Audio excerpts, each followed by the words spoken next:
تو لطینی کے اندر یہ جو تھیالوجی ہے اس کو بولتے ہیں کریٹیو ایکس نہیل. اس کا مطلب ہے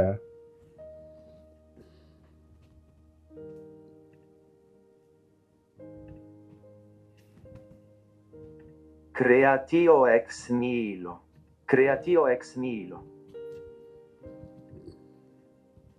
تو اس تھیالوجی کو جو ہے وہ کریٹیو ایکس نیلو کہتے ہیں، جس کا مطلب ہے کہ کوئی چیز ایسے وجود میں آ جائے جو کہ پہلے ہو ہی نہ، جس کا پہلے وجود ہی نہ ہو، یا وہ کسی فارم سے تبدیل نہ ہو. جیسے جو اس کی عام مثال میں آپ کو دیتا ہوں کہ جیسے برف ہے، اس کو ہم پانی میں کنورٹ کر سکتے ہیں، اس کی فزیکل چینج ہے، ٹھیک ہے. اس کو زیادہ گرم کرے تو ابھی بخارات میں کنورٹ ہو جاتی ہے. لیکن جب کوئی چیز بغیر کسی، جیسے کہہ دے کہ پانی بن جائے تو پانی کہیں موجود ہی نہ ہو، ہائیڈروجن اور آکسیجن بھی موجود بھی نہ ہو، تو وہ پانی بن جائے، تو اس چیز کو جو ہے وہ برح کہتے ہیں. تو اس کے لیے جو تھیالوجی یہ بنائی گئی، اس تھیالوجی کا مطلب ہے کہ خدا نے بغیر کسی چیز کے اس کائنات کو بنایا. بے شمار جو ہیں آج سائنٹیفک جو ہے وہ لوگ دعوے کرتے ہیں کہ بگ بینگ تھیوری ہوئی. اس کے علاوہ بھی بے شمار چیزیں جو ہیں وہ ایکسپلین کرتے ہیں، کیونکہ ہم سائنس کی کلاس میں نہیں، ہم بائبل کی کلاس میں ہیں. تو بائبل جو ہے وہ ہمیں یہ سکھاتی ہے کہ خدا نے بغیر کسی چیز کے جو ہے وہ پورے کائنات کو بنایا. اس کے بعد ہم جب اگر پوری کی پوری اس کے بعد ہم تھوڑا سا دیکھیں، آگے چلتے ہیں، تو ہم یہ دیکھتے ہیں کہ جب جینیسس 2 باب کی 7 آیت، پیدائش 2 باب کی 7 آیت، اس کے اندر کیا ہے؟ اور وہاں پہ لکھا اور خداوند خدا نے زمین کی مٹی سے انسان کو بنایا.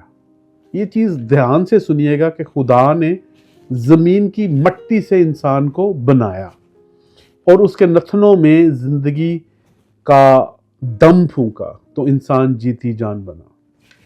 2 چیزوں کو آپ نے یاد رکھنا ہے، مٹی سے انسان کو بنانا اور اس کے اندر، اس کے نتنوں کے اندر جو ہے وہ زندگی کا دم پھونکنا. یہاں پر جو بنانے کا لفظ ہے، انسان کو بنانے کا لفظ جو ہے، کیونکہ وہ ایک چیز پہلے سے موجود ہے، اور وہ کیا موجود ہے؟ وہ مٹی موجود ہے. اور اگر مٹی سے بنایا جا رہا ہے تو وہ برح نہیں ہے. اس کے لیے جو عبرانی میں لفظ استعمال ہو رہا ہے یہ وہ ہے یاتزر. یہ آپ کے سامنے لکھا ہوا ہے. اس کا مطلب کیا ہے؟ اس کا مطلب ہے کہ ایسے کہ جیسے کوئی کلاکار جو ہوتا ہے، جو کہ جیسے کہ کوئی مورت بناتا ہے، یا آپ ایسے کہہ لیں کہ جو کوئی پوٹری بنا رہا ہوتا ہے، جو کوئی مٹی کے جو برتن بنا رہے ہوتے ہیں تو بڑی نفاست کے ساتھ وہ برتنوں کو بناتے ہیں. تو اس کے لیے وہی جو لفظ ہے وہ خدا نے انسان کے لیے جو ہے بنایا، کہ انسان جو ہے وہ خدا کے ہاتھ کی ایک جو ہے وہ کلاکاری ہے، کہ خدا نے اس کو انتہائی خوبصورت بنایا. اس کے بعد ہم دیکھتے ہیں بے شمار اور جگہ کے اوپر کہ خدا نے کچھ بنایا، لیکن وہاں پر خدا نے جو ہے وہ ایک اور لفظ استعمال کیا، اور وہ ہے اشعر. اشعر کا جو مطلب ہے وہ ایک جنرل مطلب ہے کہ جیسے کہ کوئی بھی چیز بنائی جائے. جیسے کہ خدا جب جینیسس کی کتاب کو میں ہم پڑھتے ہیں تو لکھتے ہیں کہ خدا نے آسمان اور زمین کو بنایا اور دیکھا کہ اچھا ہے. اور یہاں پر جو بنایا ہے وہ اشعر ہے. آدم کے لیے بنانے کے لیے جو ہے وہ خاص کاریگری ہے، جیسے کوئی آرٹسٹ بناتا ہے. اور اسی طریقے سے جو سب کچھ جو مادہ بنایا خدا نے، اس کے لیے جو ہے، یا کائنات جس سے بنی ہوئی ہے، مٹی بھی ہے، آگ بھی ہے، ہر ایک چیز جو ہے اس کے اندر موجود ہے، روشنی بھی ہے، تو اس کے لیے جو لفظ ہے وہ برہ ہے. اب آپ یہ دیکھیں کہ پہلے دن جب خدا نے بنایا تو آپ اس کو سن سکتے ہیں. خدا نے ابتدا میں زمین و آسمان کو پیدا کیا، اور زمین ویران اور سنسان تھی، اور گہراؤں کے اوپر اندھیرا تھا، اور خدا کی روح پانی کی سطح پر جنبش کرتی. اور خدا نے کہا کہ روشنی ہو جا، اور روشنی ہو گئی. اور خدا نے دیکھا کہ روشنی اچھی ہے، اور خدا نے روشنی کو تاریکی سے جدا کیا، اور خدا نے روشنی کو تو دن کہا اور تاریکی کو رات، اور شام ہوئی اور صبح ہوئی، سو پہلا دن ہوا۔ تو آپ یہ دیکھ سکتے ہیں یہاں پر کہ کیا ہوا، شام ہوئی اور صبح ہوئی، یعنی پہلا دن۔ اب آپ دوبارہ سنیں۔ اور خدا نے کہا کہ پانیوں کے درمیان فضا ہو، تاکہ پانی پانی سے جدا ہو جائے۔ پس خدا نے فضا کو بنایا، اور فضا کے نیچے کے پانی کو فضا کے اوپر کے پانی سے جدا کیا، اور ایسا ہی ہوا۔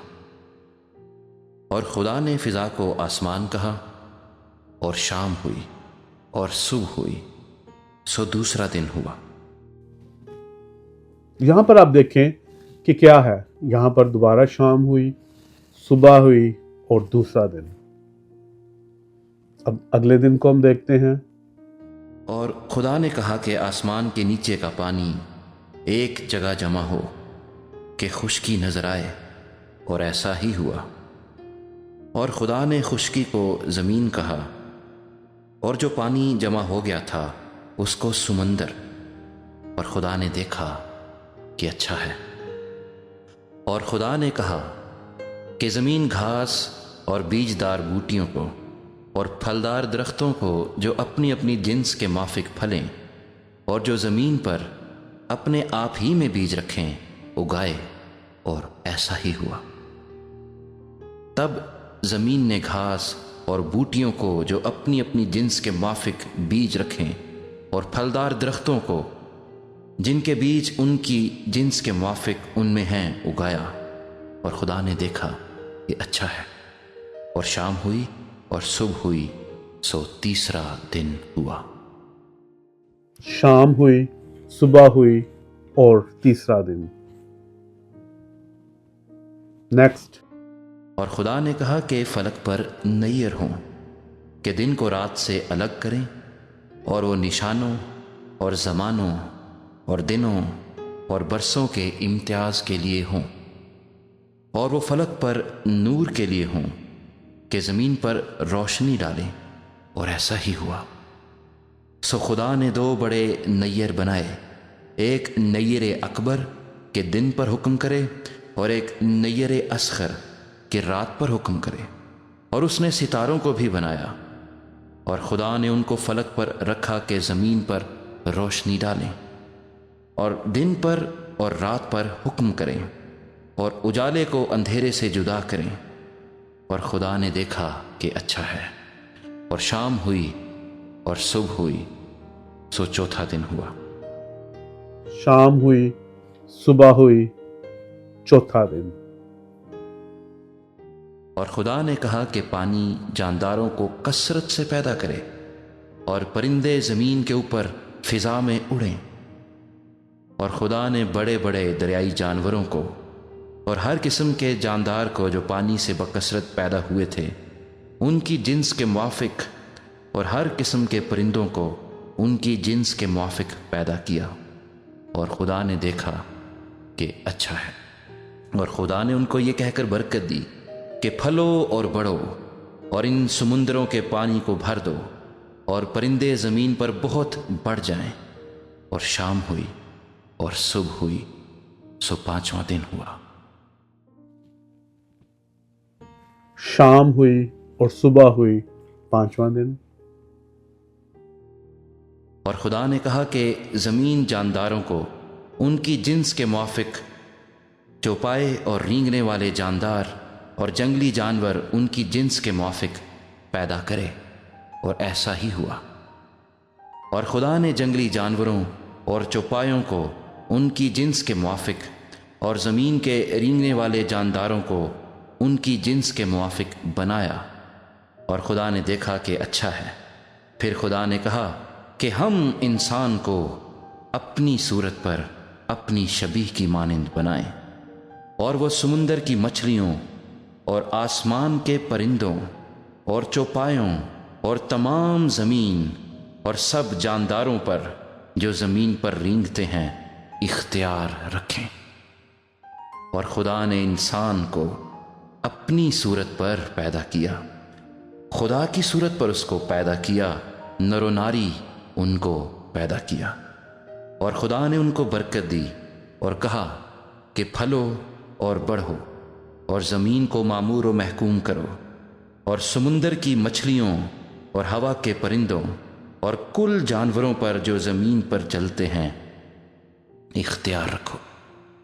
اور خدا نے کہا کہ دیکھو، میں تمام روئے زمین کی کل بیجدار سبزی اور ہر درخت جس میں اس کا بیجدار پھل ہو تم کو دیتا ہوں، یہ تمہارے کھانے کو ہوں، اور زمین کے کل جانوروں کے لیے اور ہوا کے کل پرندوں کے لیے اور ان سب کے لیے جو زمین پر رینگنے والے ہیں جن میں زندگی کا دم ہے، کل ہری بوٹیاں کھانے کو دیتا ہوں۔ اور ایسا ہی ہوا۔ اور خدا نے سب پر جو اس نے بنایا تھا نظر کی اور دیکھا کہ بہت اچھا ہے، اور شام ہوئی اور صبح ہوئی، سو چھٹا دن ہوا۔ شام ہوئی، صبح ہوئی، چھٹا دن۔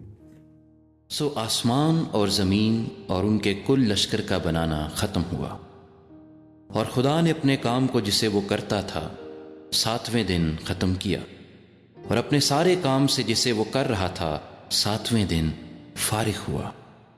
اور خدا نے 7ویں دن کو برکت دی اور اسے مقدس ٹھہرایا، کیونکہ اس میں خدا ساری کائنات سے جسے اس نے پیدا کیا اور بنایا فارغ ہوا۔ یہ ہے آسمان اور زمین کی پیدائش جب وہ خلق ہوئے، جس دن خداوند خدا نے زمین اور آسمان کو بنایا۔